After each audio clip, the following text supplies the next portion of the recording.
anything about me, so unfortunately, let me just say a word to introduce myself and go through my slides, even if some of you have heard it several times, okay? Because I want to make sure the Attucks community hears this presentation, and then we'll spend at least 30 minutes or more on Q&A, okay? And the board members are here. They will also take questions from the audience, all right?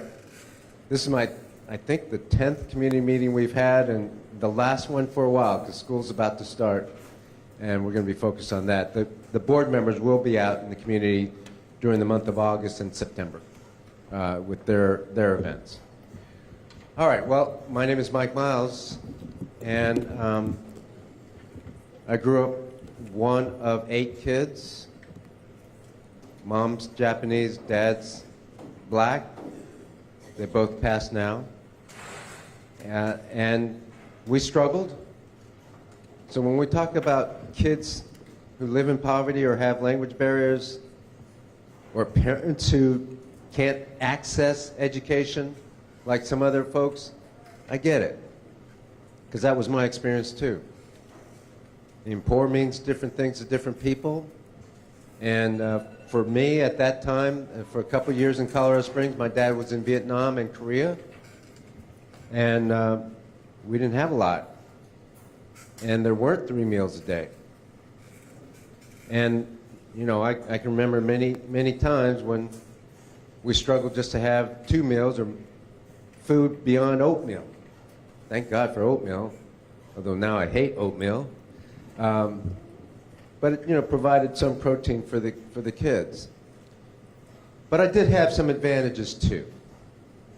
I had a mom who was dead set on making sure her kids got to school and worked hard when we got back home to do our homework, always at that kitchen table. She didn't speak English, and she didn't go to school. She didn't go to parent-teacher conferences, and maybe somebody would have thought she didn't care. And that's why I'm very sympathetic to people who don't speak English, who have a hard time and don't want to go to school, and have a hard time advocating for their kids, but they really believe in education, just like my mom. The other thing I had great teachers. And by great, I mean, when I was little, I had a speech impediment. I could not talk right. And it was the days before IEPs. In any case, 2 teachers in 1st grade said, we're going to take you by the hand, we're going to teach you how to speak. And they did. They spent extra time on me, even though I was a poor kid, even though I was behind, even though I had a speech impediment. They did not say, oh, you know, cut this kid some slack, he doesn't need to be pushed, he doesn't need to be challenged, he's just a poor black kid. They didn't do that. They knew that I had potential. They knew I could learn. And so when I think about our kids today,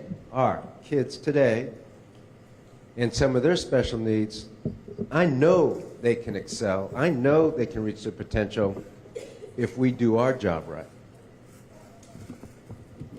That's my background.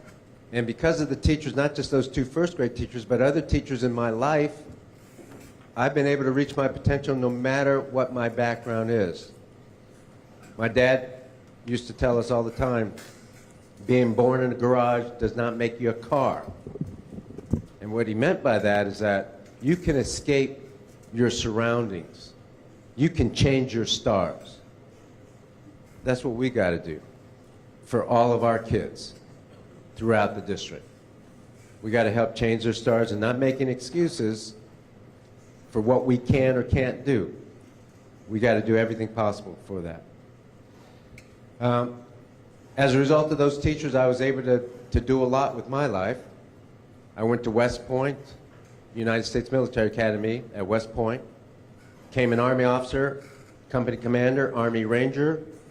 Then I left the Army to be a diplomat, so I went to Berkeley, University of California, Berkeley, studied Slavic languages and literature, and then I went to Columbia University in New York, studied international affairs, public policy, joined the State Department, got to be at work for the Soviet desk back when there was the Soviet Union, and then after the Soviet desk, I worked for the Bureau of Intelligence and Research, and then became a diplomat. I was a diplomat in Poland, and then in Russia at the end of the Cold War.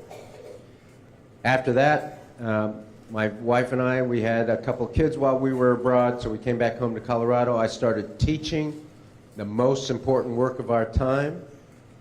After teaching 4 years, I became a principal for 4 years, assistant super for 3, superintendent of the Harrison School District in Colorado Springs for 6, superintendent of Dallas Independent School District for 3, and then started my own charter network for 6 years, and now I'm here. And like I like to say, I'm 92 years old.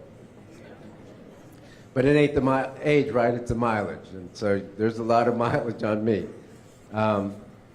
But I've been able to do quite a bit, and it starts with education. And I mean that. I don't know if everybody these days has the best education to do the things that I was allowed to do because of the education that I got. So I want to talk about that next. Because this promise, the promise that I had growing up as a kid, has largely been broken. The promise we made in those days was you work hard in school, you get a good education, you can do anything you want. You know, you often hear, you could be president, you could do anything. And I don't know if that's true anymore. I don't know if what my dad thought, being born in a garage doesn't make you a car, I don't know if that's true, because sometimes it seems like if you grow up in a certain zip code, that kind of seals your fate a little bit. Yes, there are always kids who break the mold. Yes, there are always schools that break the mold. But on the whole, we in education have not done this. We in education have not made good on the promise for all kids. Let's take a look at some of the data that suggests that what I just said is true. Look at that left-hand column. I know that it's a lot of numbers up there. On the left-hand column, though, is just the nation's report card, NAEP, National Assessment for Educational Progress. And if you look at that column, you see that about a third of the students, 32% of the fourth grade readers in America, all the kids in America, the fourth grade, about a third of them, 32%, are reading at the proficient or higher level, which is kind of similar to meets or exceeds, which is a proxy for being on grade level. So we're behind as a nation. Texas is close at 30%.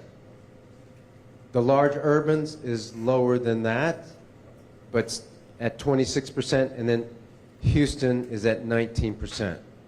19% of our students are proficient or above in reading, fourth grade reading. So that's not good. That means we've got work to do on a proficiency level.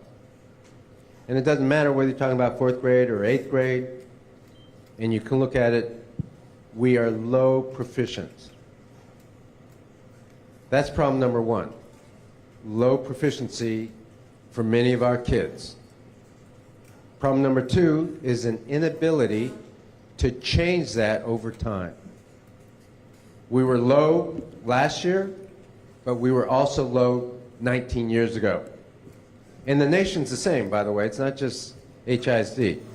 What this says is in 2003, 18% of our students in fourth grade were reading at or above grade level.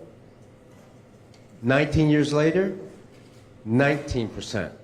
We moved the needle 1 percentage point. The same is true for the nation's kids. An inability to change. That's problem number two. This is the same, this is eighth grade though. We moved the needle 4 points in 19 years. That's something we should celebrate. That's problem number two. Problem number one is low proficiency. Problem number two, we have not changed that. We've not changed that. Here's problem number 3, which is even worse. The achievement gap.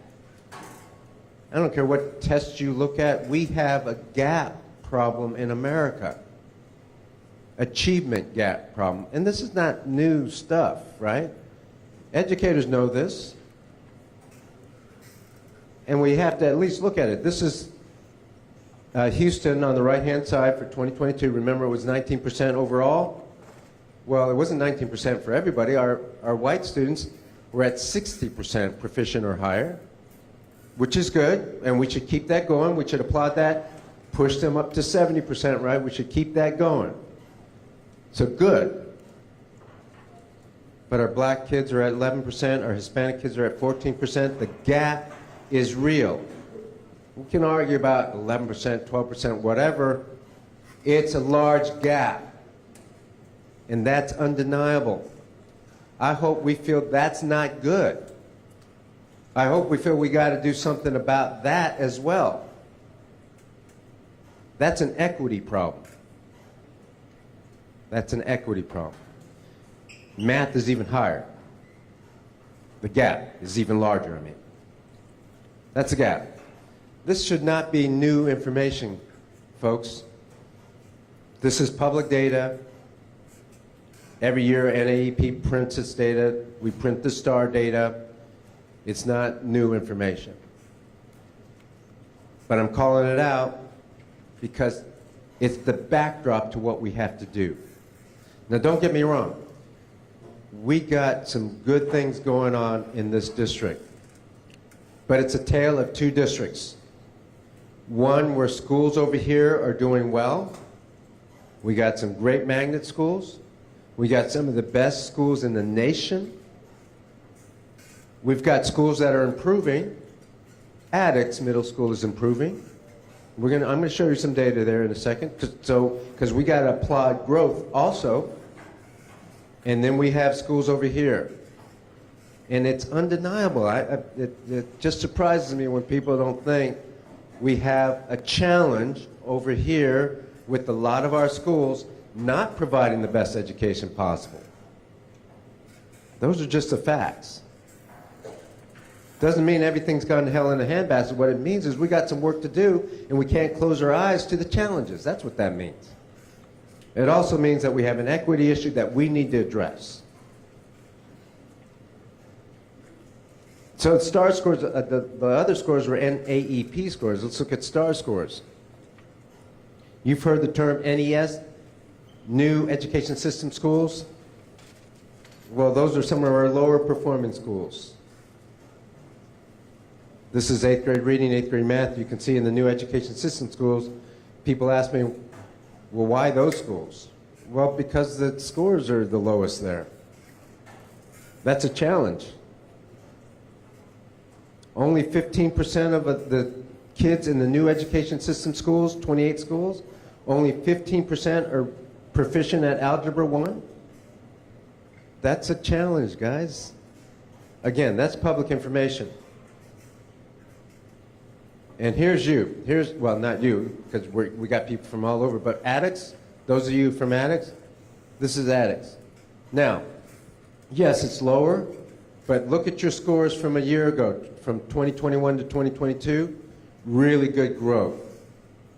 I didn't show it, I didn't have time to put it up, but you have some really good growth in your scores. So celebrate that. I love it when schools that are challenged break the odds. And last year, some of your growth was like 15 to 20 percentage points, right, Principal Wiley?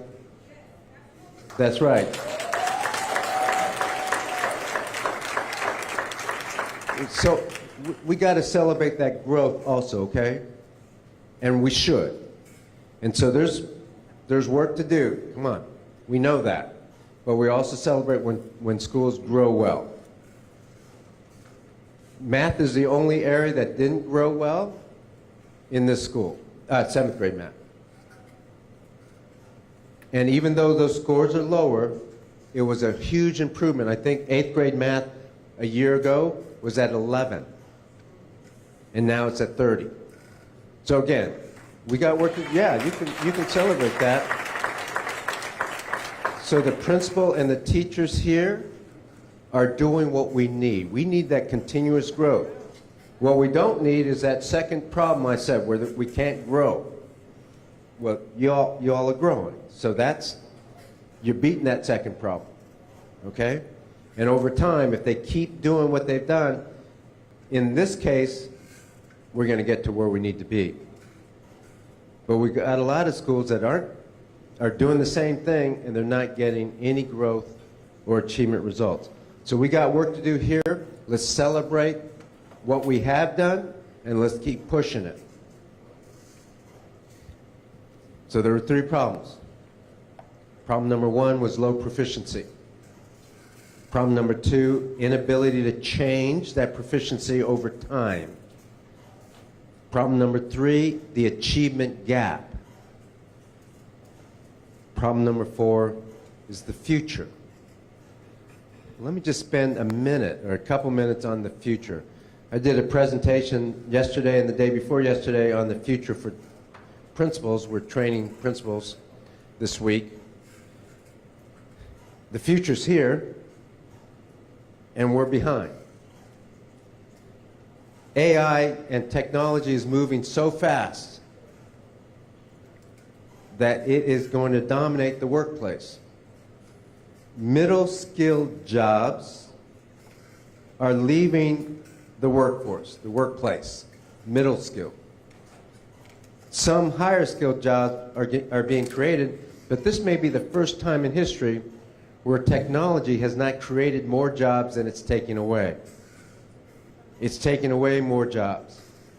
The gig economy, Uber, Uber Eats, Instacart, Grubhub, Amazon Flex, where you can pick up packages and deliver them yourself. You can do one gig or 3 gigs. Each gig is 3 hours. Amazon Flex, that's the gig economy. That's growing. You know that. You've had packages probably delivered to your door by somebody in a T-shirt and sandals who has a car and no criminal record. That's all you need. You need a car and no criminal record. You can deliver packages. Okay? This shirt, Untuck It, was delivered by somebody like that. And then, not these pants, actually these pants, delivered by another guy in a T-shirt and flip-flops. I'm kidding about the flip-flops on the second guy, but you know what I mean. That is growing. The skills gap is also real. Here's my statement I've made almost every time when I'm in front of people, and I said it to the principals. This is the last generation of kids in public schools before the skills gap is locked in. We have about 8 years, and that skills gap will be locked in, which means if you can't read or do math or critically think or work with AI, your odds of getting a middle skilled or higher level job is drastically decreased. Drastically decreased. It is here. It's happening. So what does that mean for us? Guys, that means a couple things. It means we've got to do bold things now. If we do not change the way we operate, the way we educate kids, we have 0 chance of closing the achievement gap and 0 chance of closing the skills gap. 0. So every time I hear, I know people want to say, you know, we're at these meetings, we're listening, but when I hear people wanting to do the same thing we've always done in education, I'm thinking, guys, do you see what's happening? Do you understand the gap has not closed? Do you understand that there's another gap growing? And we want to do the same things? No, we cannot do the same things. One of the things we're going to do differently, because we're too late this year, is I'm putting a committee together. We're going to look at career tech ed and AI together. We're going to revamp our whole high school career tech ed program to upgrade them, not take away, upgrade and add AI. kids working with artificial intelligence, kids understanding how it's used in the workplace, kids and teachers, by the way. We're going to also do a program for teachers, voluntary. How will you want to use AI to improve your practice? We have teachers in this district already using AI, already in schools. So we've got to do things that are different. I will put $20 million into that one program starting the 24-25 school year. That's how different we have to be. And I'm sad that we couldn't do it this year. I only got here in June, guys, and so there's only so much we can do in the summer. So we will, over time, do that for our kids. It'll be fundamentally different what we're doing. All right, let's talk a little bit. That's our vision. 150 schools, fundamentally transformed, as well as a few other things like career tech ed and AI. But 150 schools totally transformed. Why not 273 schools? Well, first of all, that's the capacity of the district to transform a school is not that high right now. We were going to start with 28. 57 other schools volunteered to be NES and NES aligned. Attucks is not one of them, so Attucks is not going to have the same transformation as some of those 85 other schools, although we will continue to support Attucks so that it continue to improve its scores. All right, so that's the backdrop. I know you're not NES or NES aligned, but let me tell you a little bit about what does transformation mean, what sorts of support does that look like. And I'll race through these slides and then take some questions about it because you're not NES, but I want you to see what we're trying to do in the district and what it means by transforming 150 schools. We've got to make sure our teachers get higher pay. All of our teachers in the district eventually will be paid more. This year, the teachers, not in the NES, got a regular step increase. And that's because a year ago, they got a huge bump up. It was supposed to be split between that year and this year, but the board and the administration decided to give it all at one time up front. I guess a bird in the hand is worth two in the bush. So this year they only got a step increase, The new education system schools, all of them got a $10,000 raise, stipend, not a raise, stipend, $10,000. 85 schools, the teachers in 85 schools, which is about 3,250 teachers, will receive a $10,000 stipend, and that's good news for teachers. That's a lot of teachers getting that sort of increase, stipend. 1/3 of those, about 1,150, are in the NES, the 28 original NES schools. They are getting an average increase about $15,000 base salary. So overnight, we have improved the salaries of the teachers, yes, only 1/3 of them, pretty significantly. The rest of the district is coming, maybe not at that level, but we are going to improve the salaries of everybody else over time. That's what we're going to do. And it didn't take a lot of bureaucracy to do it. We've done it already. We're going to focus on instruction. Every principal will become an instructional leader. You all already have one, a pretty good one here. We're going to improve her skills and everybody else's skills in this district to be the best instructional leaders possible. And we will conduct on-the-job coaching instead of this once every few months or once every 6-month evaluation. The best way to improve the quality of instruction and to support new teachers or inexperienced teachers is to do on-the-job coaching. We're going to train all principals to do that in this new system. This is a busy slide. What you need to know, though, is the people in the bottom half of the slide, each box is a person, a position. Those will be pushed out closer to the district, to the schools. So Hattie Mae will have 10% fewer people because they'll be closer to the schools. We'll use a different staffing model in NES and NES aligned schools. There'll be teacher apprentices and there'll be learning coaches. We think we will have 0 substitutes used this year in the NES and NES aligned schools. That would be an amazing feat. And by the way, we're almost at 0 teacher vacancies in the NES schools already. And they're hiring teacher apprentices and learning coaches as we speak. Teacher apprentices, learning coaches, the entire district, your school, Attucks, did a new curriculum last year, Amplify. It's a science of reading curriculum.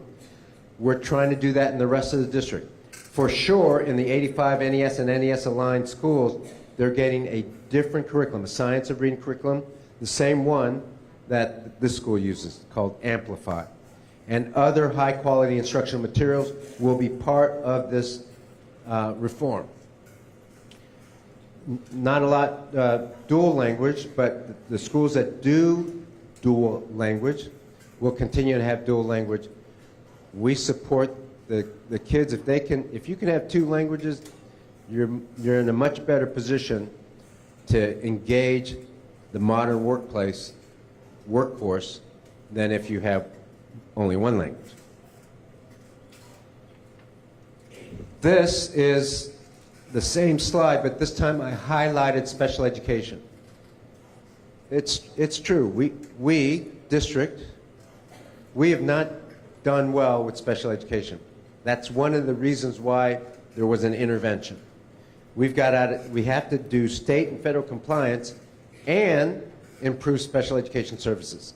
So you can see we're going to push more SPED support to the schools, to the units. We're also increasing the number of special education teacher assistants, not paras, teacher assistants, so that SPED teachers can focus on instruction and not have all the paperwork thrown at them.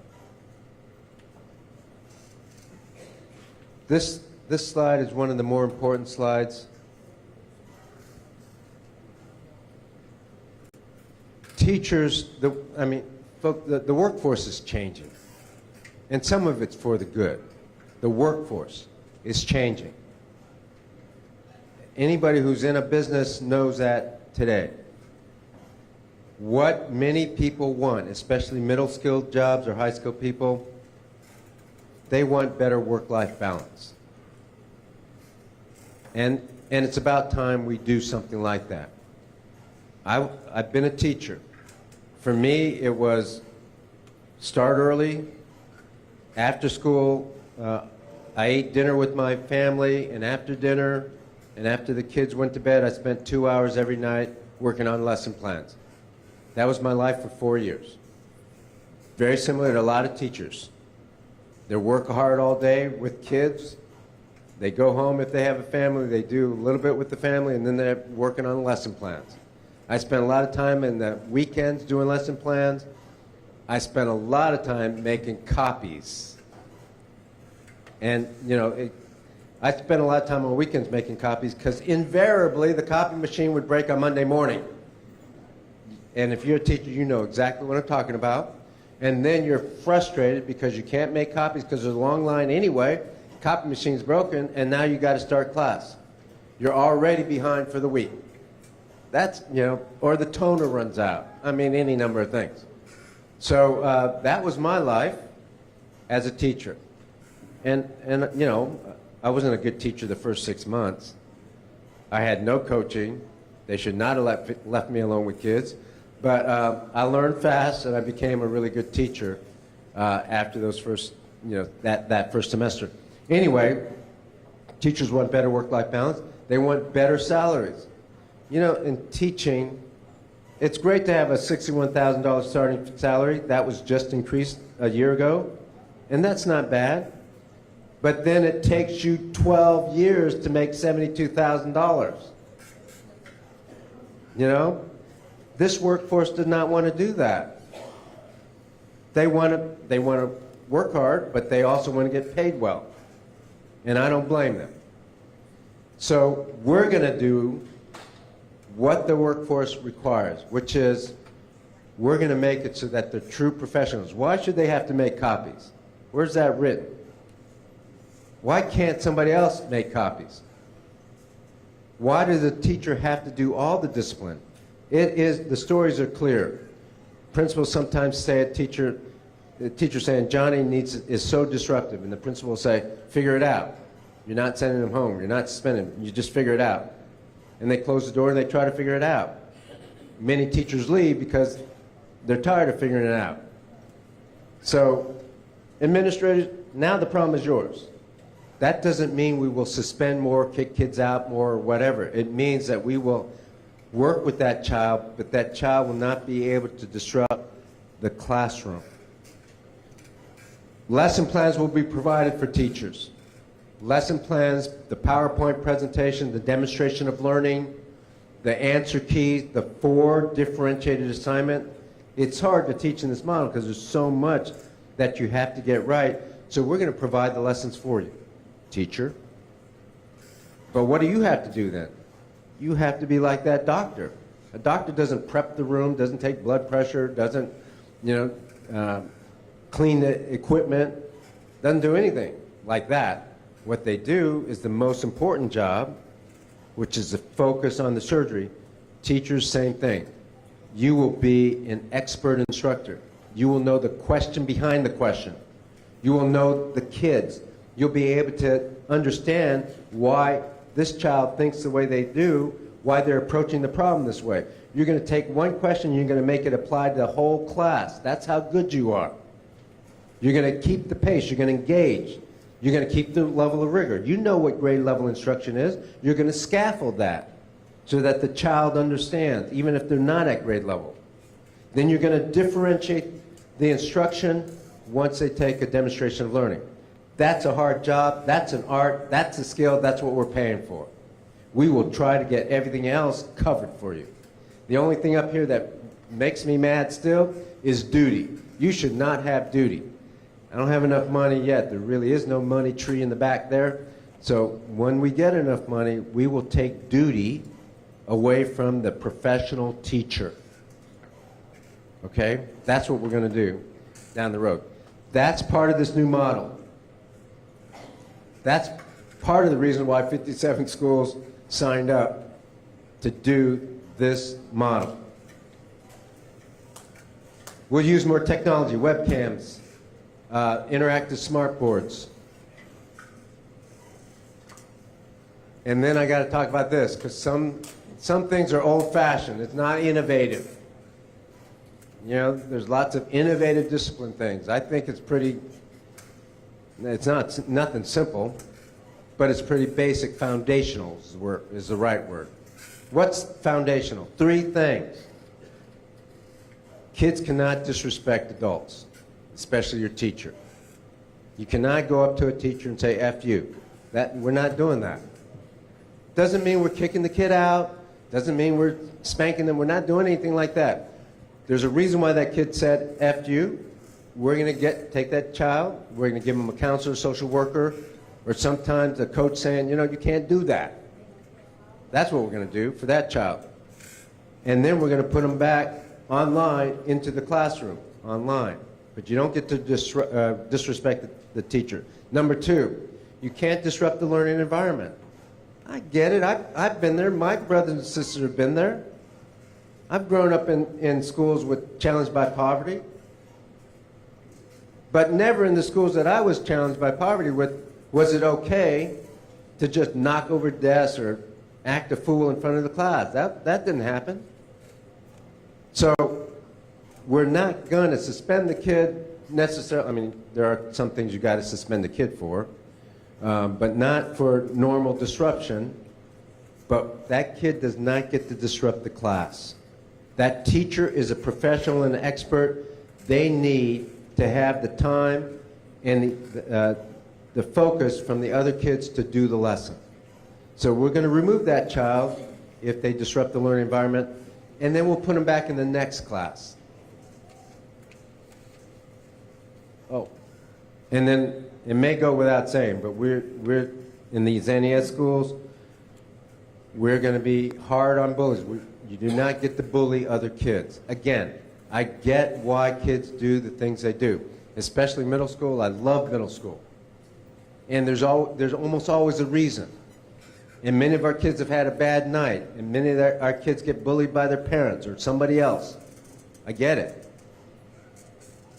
That does not mean a kid gets to do that in the school to other kids. And that I need your support on. By the way, Attucks is not an NES or NES aligned school, so they will have to continue to do the discipline policy that they've always had. In fact, they will continue to do the programs that they've always had. Okay? They get to do it the way they're doing it, and it looks like it's working as far as the discipline policy goes, right? So they'll get to continue the policy the way they've designed it. All right. Last thing, last couple of things. 6:30 is when the school's open at NES Aligned. They close at 5. Instruction's going to be high quality every day, every student, more engaging work, working in small groups. Every school in the NES Aligned system will have an Art of Thinking class. Art of Thinking, 3rd grade through 9th grade. They will also, on top of the elective, in addition to, not taken away, in addition to the elective, they will have what we call dyad courses, twice a week. Piano, martial arts, photography, graphic design, cosmetology, whatever the school puts together from the community. These are community members who will teach this, $30 an hour. Somebody, for example, let's say there's a karate dojo somewhere close by, or, you know, within a mile or two of this school. And the karate teacher has students at night that he or she teaches. Well, how about coming to our school during the day and teaching our kids? We'll pay you $30 an hour to do that. And that has happened in the schools that I came from, third future schools. We have piano teachers that way. We get photographers that way. We get martial artists that way. It's a great program, and it also engages the community. Finally, or not finally, almost finally, penultimately, kids will travel. 8th graders will travel out of country. You got to have 92% attendance, and you can't be suspended. If you meet that, and you're an 8th grader in these 85 schools, we will, free of charge, take you out of country. I mean, the parents have to agree to sign off on it. For example, to Japan or Costa Rica. That's where the last 2 8th grade classes when I was a CEO of Third Future Schools went to. Japan, and we will raise the money to do that. It's an expensive thing. But all expenses are paid for our kids and the chaperones, and we even help them get the passport. We'll pay for it. We'll put it in the queue. We'll do all the work. I mean, the parent has to sign, but we'll do all the work to get the child a passport. That's a great experience. 7th graders will travel out of state, not out of country. We don't have that much time or money to do that. But that's what we're going to try to do this year in those schools. All right, and then you already saw this, but this is from the kid perspective. Got to follow those 3 rules. Whew, that was fast, I know. We have 35 minutes for questions.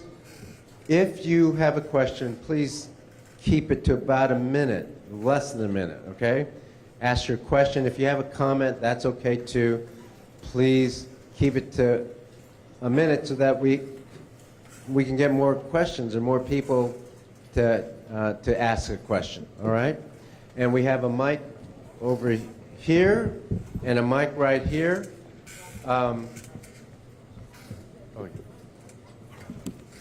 Okay, Good. So we'll answer questions in just 1 second. And remember, the board members will also answer questions. And I have a mea culpa. I forgot to introduce the division superintendents who have been working hard with your principal. In the central division, we have Dr. Luz Martinez right here. And then in the South Division, we have Dr. Imelda de la Guardia, right here. All right, let's just go back and forth with the questions. Good evening, Hi. Mr. Miles. My name is Linda Skurlock. I'm a former teacher.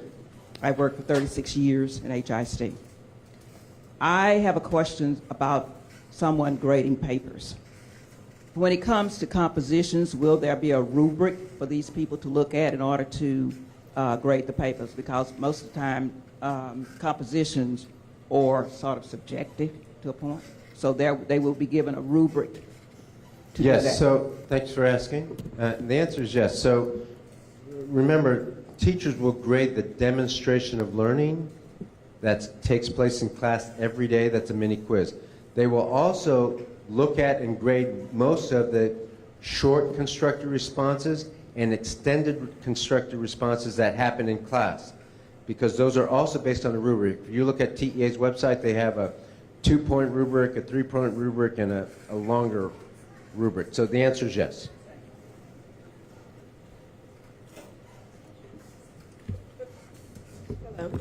Cassandra Jones. I've been in the district for over 20 years as an educator and organizer, and did a whole tour at the last legislative session around educational funding.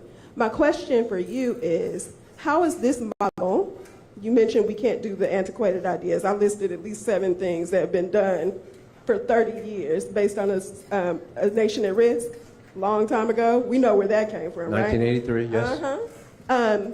I'm wondering how this is going to solve for the true issue, which is an antiquated funding model across the state that's based in a lack of equity for Black and brown communities across the state. You mentioned that you need money, but you're also silencing the voices of parents and employees who would actually go to the state legislature and be able to advocate for an actual adequate funding model. So how is your fancy trip going to equate to actual change for what you actually need to run this kind of district? You know, thanks for the question. When we put kids first, it doesn't seem like a fancy trip. It seems like something that our kids need. Please let me answer the question. I'll answer it. When we put kids first, it doesn't seem like a fancy trip. I think a lot of parents and a lot of kids get a lot out of that experience. And by the way, I said we're raising money for that. We will raise philanthropic dollars to help kids travel. With regard to what this costs, yes, financially this does cost. It is different because it is whole scale. There's not one thing at a time, which is what most districts do. They'll put in a new curriculum, but they won't do a staffing model, evaluation system that's changed, tying evaluation to compensation, which is rarely done, and so forth and so on. That doesn't happen. This is different. This is whole-scale systemic reform. It's the one thing our profession hasn't done for a lot of different reasons. We will pay for this financially. Would we like more money? Yes. But we have enough money in the system today if we prioritize. If you want to continue to do all the things we've always done and make everybody happy and not prioritize your resources, then you don't have money. But if you prioritize resources, in other words, do the most important things that will do the biggest bang for your buck for the kids, then you have enough money. Yes, there is an equity problem, that's for sure. Part of it is our problem. Part of it is our problem. We have not prioritized resources, so underserved schools in our community don't get the same resources as some other parts of the community. Whose fault is that? I mean, we can blame the state legislature if you want, but I think we need to reprioritize. And then we will argue for more money at the same time, but the last thing we're going to do, the last thing we're going to do is to say, we can't change, we can't do things because we have no money. You always had the money you need if you prioritize. Next question. Thank you for taking my question. My name is Cheryl Hensley. I am a certified teacher. I'm a certified librarian. I'm a technologist. I'm a curriculum curator. I'm a coding teacher. I'm an SEL facilitator. I'm a reading teacher. At heart, I'm a reading teacher.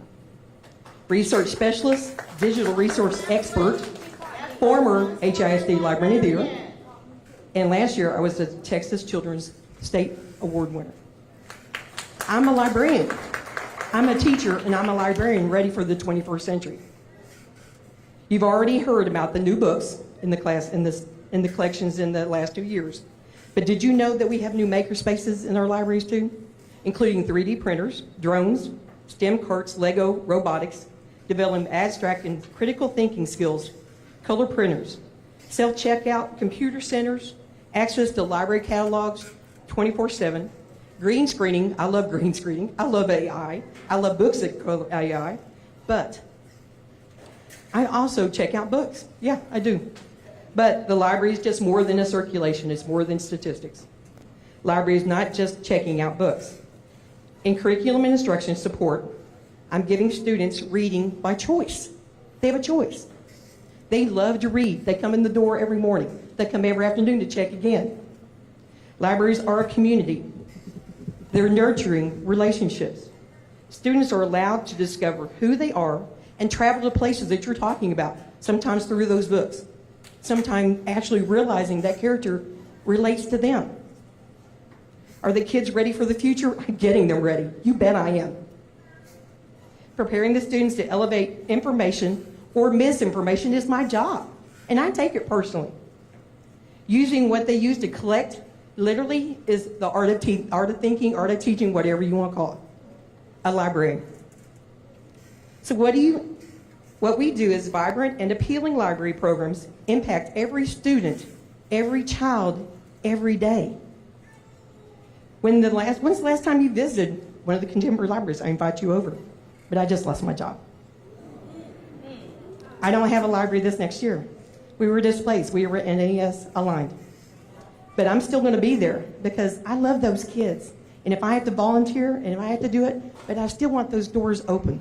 I really do. You talked last night. We was there last night. I wanted to come and listen about the sacred cows. You mentioned sacred cows. They've been fed, they've been bred for years, and far more than sacred. They have proven worth and value to the organization. I would appeal to your consideration of dismantling or destaffing the libraries in HISD. Thank you. Yep.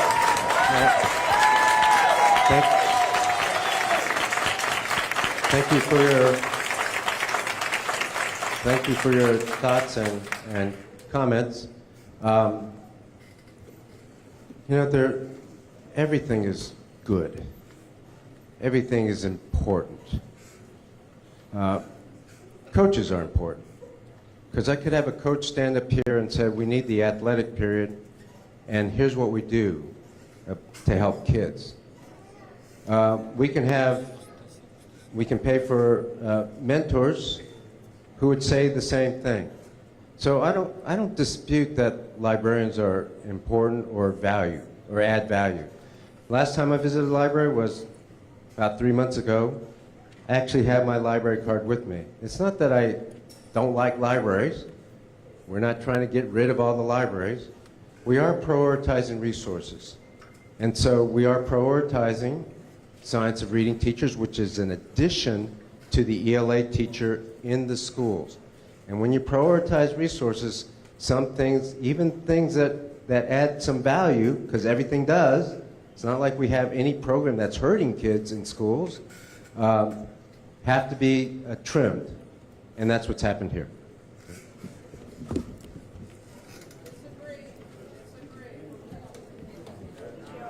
Houston Education Association. This is about our 6th or 7th time meeting. My question Hi. to you is, my teachers, members, are reporting that the reading teachers, the ones that you glorify, and they're needed. However, they're saying that they are being instructed that their classes are going to be 80% paper-based. You said, and I'm going to take your words, you said that children don't have time, and then we're preparing them for 2035. It is fiscally irresponsible to pay $100 per box of paper, and it is environmentally destructive for us to use that amount of paper for 20,000 children in District 2. 2035 will not exist if you continue to support deforestation, because it's going to release too much carbon dioxide. It causes soil erosion, all of those things. But yet you want to take the largest school district in the state of Texas and add to our environmental issues and this glorious heat that we have in Houston that we've been under for the last 2 to 3 weeks. I'm asking you to reverse that because it's destructive and it's a poor model for those children that you're trying to change student outcomes for. Thank you. You know, thanks for asking the question. I guess now I'm responsible for the environment. That's kind of giving me a little. That's kind of giving me a little bit too much power. But here, let me talk about what we're trying to do. Because you know, we could put. Well, I'm not going to say that. Look, the outcome that we're looking for. The outcome that we're looking for. You know, let's give me a chance to answer the question. You know, so yeah, could you? I mean, let's have a conversation. I'm okay with having cancer, and I'll answer your question. I said the outcomes we're looking for are getting kids ready for the year 2035, and also raising reading and writing scores. That's the outcome. And the question is, how do we get those outcomes? There is some research, and there's a lot of parents who think we spend too much time looking at a screen. And I'm telling you, we can get the outcomes if we only look at the screen, you know, 20% of the time, maybe 30% of the time. So we can get the outcomes. We're getting the outcomes in places that use this model, and they use paper in many cases because kids can annotate, kids can focus, rather than focusing on a screen all day long. You can disagree with me, but you know, to take that and say we can't get, you're not even interested in the outcomes, it seems. You're interested in a different outcome. I'm interested in the kids and the kids' education here. Next question. Hello, sir. How are you? First of all, I want to thank the community for being here meeting after meeting. Our voices matter and elections matter. As the one responsible, Harold Dutton is responsible for this ultimate takeover. So my question is, you started on a waiver because I believe it had expired. So my question is, has it been reinstated, or when will it be reinstated? But I'm not finished. So my second question is, you seem to call your program Destination 35. Am I to assume that you're giving yourself 12 years on the job to make a difference in HISD? And it seems to me that teachers are being held accountable year by year, hence our yearly appraisals. I'd like to know if you can be held accountable in 1 year, and is there an appraisal for you, the superintendent? Lastly, I'd like to thank those teachers who are suffering right now in the NES schools and NES aligned schools. You have meaning for the students and in your community. And it's sad that you never got the resources or support that you needed for so many years. It is not your fault. It is not the children's fault. So I'd like to know if further, you mentioned something called sunny something communities or whatever, sunrise something. Final question is, what will you do to provide resources for those families struggling in the zoned NES schools? There's an old saying that it takes a village to raise a child. I'd like to say that it takes a village to help and support a community as well. Do you need the questions again because I have them written down? Yeah. Okay. You're welcome to look at them, sir. Go ahead.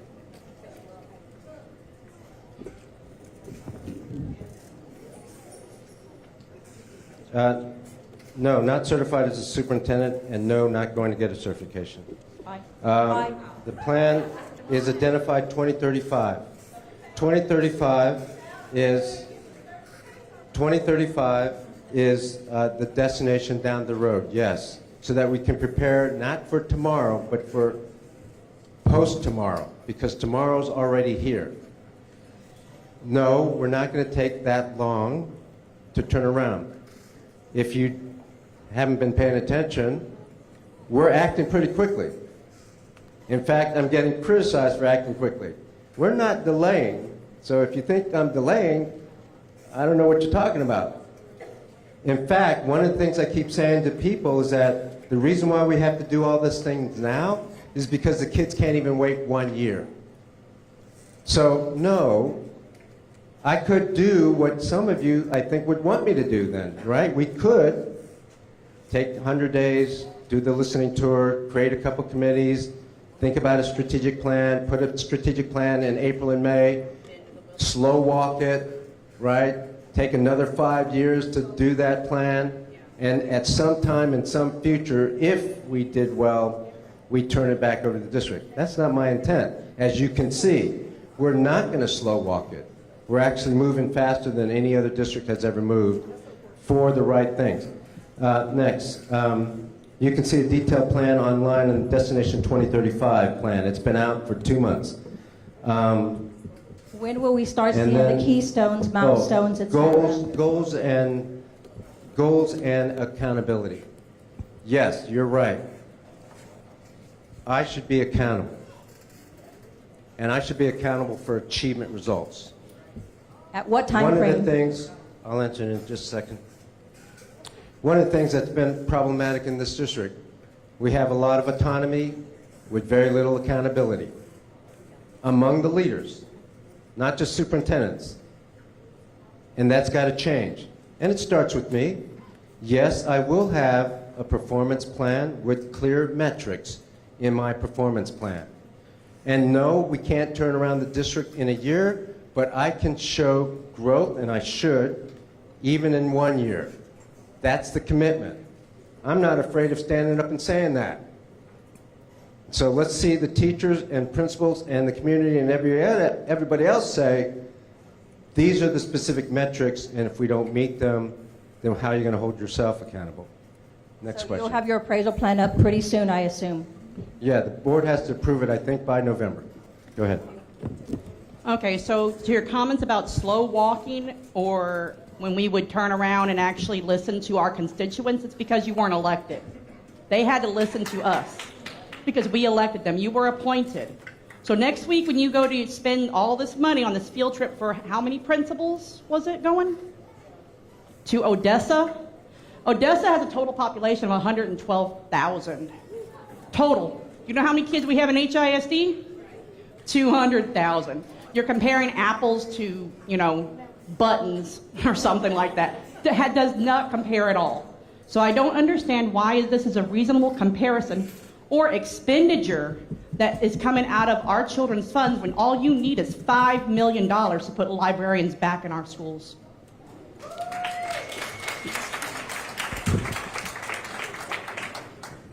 Grace to everybody who may not have their information right. Grace to people who don't understand how professional development plays out. Odessa is much larger than 112,000 people. That's number one. But one of the challenges that we have as a district, as a community, and as professionals, the leaders, principals, and teachers, is they've never had a model like this. They've never had change like this. And so it helps if they see it. For example, when we showed the NES principals and NES aligned principals, the actual setup of the team center, the actual setup. There's no kids right now, but we did 2 schools, Sugardale and which one? Shadydale and one other one. Anyway, we did two schools, and then we set them up with all the classrooms, with the technology and everything in the team centers, and it helped tremendously that they could see it. It helped tremendously that they could see it. Wouldn't it be even better if they could see it with kids in it, see the rotation, see the actual lessons, the LSAE model, the rigor, the teachers teaching, the webcam? Wouldn't that be great for just to see it? So that's what we're doing. It's going to help the NES and NES aligned teachers. I wish I could send all of you, but that's going to be cost prohibitive. Are we over here? Okay. I've been waiting patiently for this. And I want you to look in my face and remember me, because I'm your new best friend. I'm not just here on behalf of my children. I'm here on behalf of all of these kids and parents who can't attend these meetings because they have work and other obligations. I have a junior at Yates right now. I have a second grader at Lockhart Elementary. That lady right there, Miss Hensley, was my, look, no, right here, Miss Hensley, raise your hand, the librarian, right here in front of you, was my second grade teacher. She's the reason I'm a voracious reader to this day, because of what she instilled and input in me. I want to be clear. There's nothing I'm going to say right here that's going to change your mind about anything that you have already decided on. Because either one, you're Greg Abbott's pawn sitting down here to destroy the largest district in this city so we can turn it over to the privates and the charters like they did in New Orleans, or you think you really know what you're doing and that we don't, and that might be a little scarier. Why are you taking teachers and principals and whoever to Odessa? Why they not going to Dallas ISD? Isn't that where you came from with a stellar record? That is my former school board representative right there who I voted for to do a job, to hire the superintendent. We've hired 2 in the past few years. Were you ever in the running?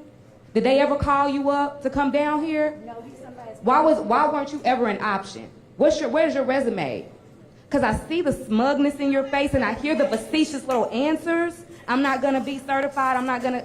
So is it really about student outcomes and student approaches, or is this about your ego? Because I've yet to hear how, now that I've lost my democratic ability, let me be clear with y'all, y'all have lost your democratic ability to make decisions about your children's education. I don't care what he says, if he wants to improve it, fine.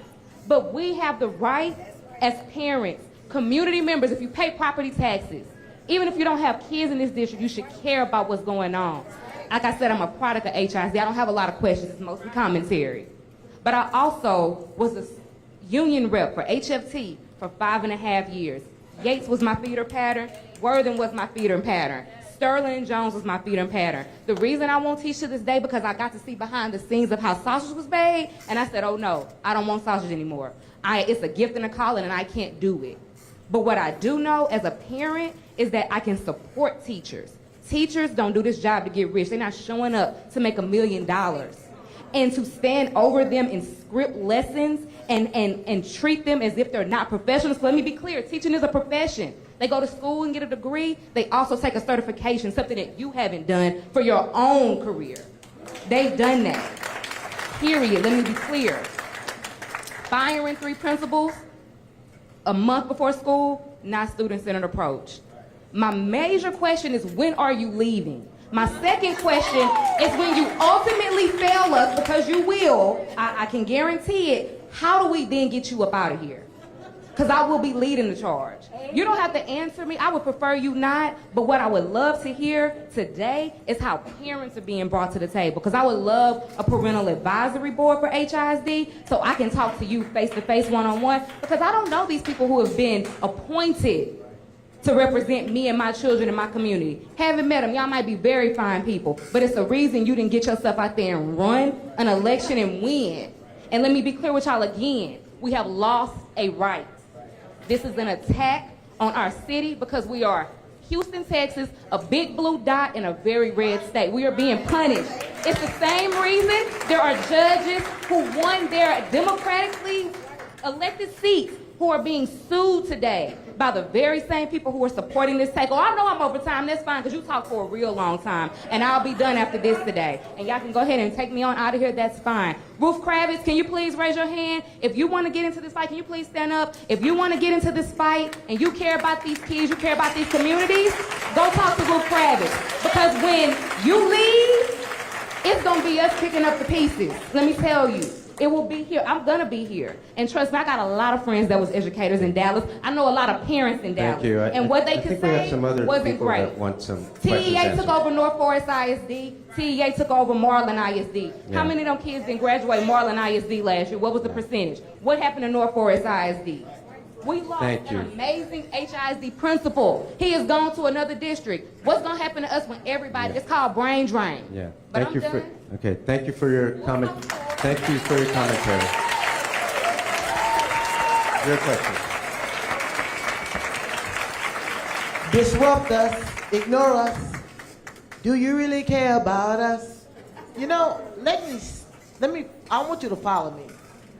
Books, no, you want to improve reading, is that correct? Books are in libraries. If books are in libraries and we want to improve reading, but we close libraries, to me, that's some cognitive dissonance. You see, we have, and this librarian, you were at Lockhart, I opened up Lockhart. I mean, I was in the first grade when Lockhart opened. I'm from Lockhart, Lanier, and Yates. When we see all that you're doing, you're not even listening to us at all. When we talk about librarians do more than all the thing they do is pass out books, I beg to differ. Libraries are safe havens for children. Children go to libraries sometimes when they're being bullied and everything else. They can come in and they are loved by the librarians. Librarians have, at Yates they had a Name That Book contest. I was looking forward to reading the books and going over there to compete with those kids. I probably would have lost, but we were looking forward to doing that. Then you talk about, then if libraries are going to be Zoom exile room for discipline, children are going to associate books with discipline, books with negativity. Again, what is that going to do for them learning or wanting to read? Then we talk about A Tale of Two Cities. I believe in 1954, the Brownsville Board of Education stated that we should have no more separate but equal. So if white schools have libraries, black and brown schools don't have libraries, I think that looks like separate but equal. Also, the Dolores Rossby HISD, that's the one that integrated this one. And I was one of the attorneys that we were able to finish it off in 1984. And if STAR is the rule by which we measure students' proficiencies, and if that's the way we're going to look at how teachers should be or should not be moved up, only thing STAR does is show that you know how to take a test. STAR does not adequately show what our children do. If our children are coming from a home where they may not have even had food, they might have had to run away at night, you never know what they're doing. Why should they have to take a test? STAR doesn't prove anything. When my daughter was in school, when she called me that and said, "Mama, I passed my science and I'm going to be able to graduate," to hear that angst in her voice, that hurt me. Last but not least, you say, oh, no dual language. I believe you said that your mother didn't speak English. So I think she would have benefited by having a dual language program in the school. So what I want to say is PE. PE is not as important as reading. Our children are obese. Our children have a lot of health problems, diabetes, and everything else. And if PE is removed or not given and elevated like everything else, we need a holistic approach to our children. If you want to really, really, really, really, really improve our reading, we have to look at the entire child. And I want to say hello to my school board representative that we are addicted. I mean, we were addicted to it, elected. We now have taxation without representation, which the U.S. Constitution says is illegal. You were not, again, as a young lady said before, when we talk about, because we are a blue county, because Greg Abbott is a puppeteer of morass of you, you don't even listen to us. So and don't forget, on Saturday, you all, at 9 a.m., there was a protest at HISD. There's several, the NAACP, CBPE, there are several community organizations who will be there. We need you all there in full force. And although nothing may not change, guess what? We are going to go down fighting. Thank you. Thank you. Well, we have about 4 minutes. Go ahead. Hello, my name We'll is take Penny 4 more. Walker, and I have kids that go to Madison, Montgomery Elementary, Sterling, Thomas. I have some questions for you. Why are you and the Board of Managers limiting DAC, SDMC meetings or input? Also, what research can you cite that suggests that underserved communities have better outcomes without school libraries versus a regular library rotation schedule? And also, there's another question I have for you. Oh, what research can you also cite or use to support your teaching kids on grade level versus starting them where they are, since your HISD data suggests students are reading below grade level? How does this apply to SPED and ESL? My thing is, my son has dyslexia. So he can't learn like her son. My baby, I got him from a crackhead father, an alcoholic mother, never went to school until he was in kindergarten. So when he started, he was at a disadvantage. So you can't teach on grade level because he ain't on grade level. And are you going to put metal detectors at Lamar and Bel Air? They had killings on campus. Madison ain't never had no killings. Had a couple of fights, but ain't nobody died. You took our librarians, but you say you want the kids to read on grade level. When they act up, you're going to put them in the concentration camp. Zoom rooms. And then you look at us like, I'm going to do what I want to do. But when they breaking in your house, don't run for cover.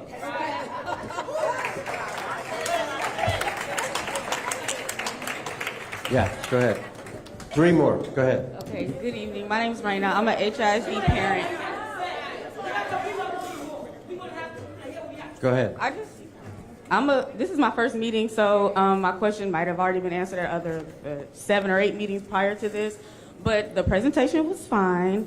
Just want to back this up in my mouth a second. Okay.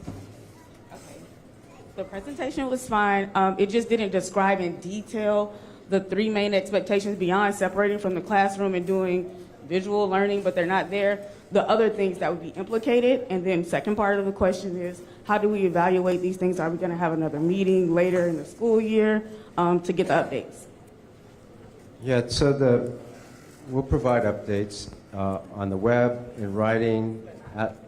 No, we will. The board is going to have some face-to-face meetings. I will be having some face-to-face meetings, not in the next couple months, because I've had 10 in 2 months. And so I've heard a lot of the input. And we'll be at the board meetings where we'll also get input, I'm sure. So, yeah, that's how we'll get information out. Yeah, so the question is the detail, not enough detail in the slides. And I thought the presentation was long enough as it is. There is a lot of detail in the Destination 2035 plan. I think it's like 225 pages. So I just need an maybe go there example. because otherwise we would have been here all night just with me talking instead of hearing the questions. Two more. Hi. I have been taking a look at the agenda for the next meeting, and I do see a huge number of proposed policy changes. All of them are prefaced by a request that we waive the usual 2-meeting requirement. So typically a policy takes 2 meetings to pass. It's called first reading and second reading. All of these are prefaced by a request that it's an emergency and they have to be changed immediately. There are so many, it's just overwhelming for anyone to try and keep track of, but just for people in this room, you know, HISD policies at the board level are accumulated through knowledge and wisdom over many years, and they're largely based on model language from the Texas Association of School Boards. They're not just crazy or unusual. The policy changes that I was noticing are almost all directed toward personnel, HR, or financial. And some of them are quite large policy changes. The one that I would like to give it as an example to the room is that currently if HISD has a vendor contract over $100,000, it goes before the board. Mr. Miles would like to increase that by a factor of 20. So any contract below $2 million, the board would never know about it. So that's what he's going toward. And there, you know, the biggest thing in HR, obviously, he doesn't care so much about certification. He is asking for a blanket waiver of teacher certification rules for all 3 years, this and the next 2 years after that. We know he doesn't really value certification. He was very dismissive about how he will not even be getting one as a superintendent. So that was a lot of lead-in, but here's the question. Why is it that you need to operate with so much more flexibility and less oversight than any previous HISD superintendent? And compared to other superintendents in Texas, why do you need so much less oversight? And why do you seemingly believe that you deserve much less oversight?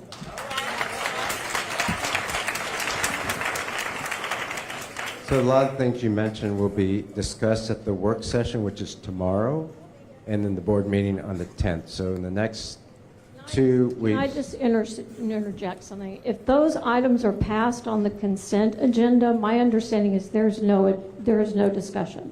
So if your board of managers does not pull each and every one of those items and discuss it in the boardroom, it passes by not being discussed.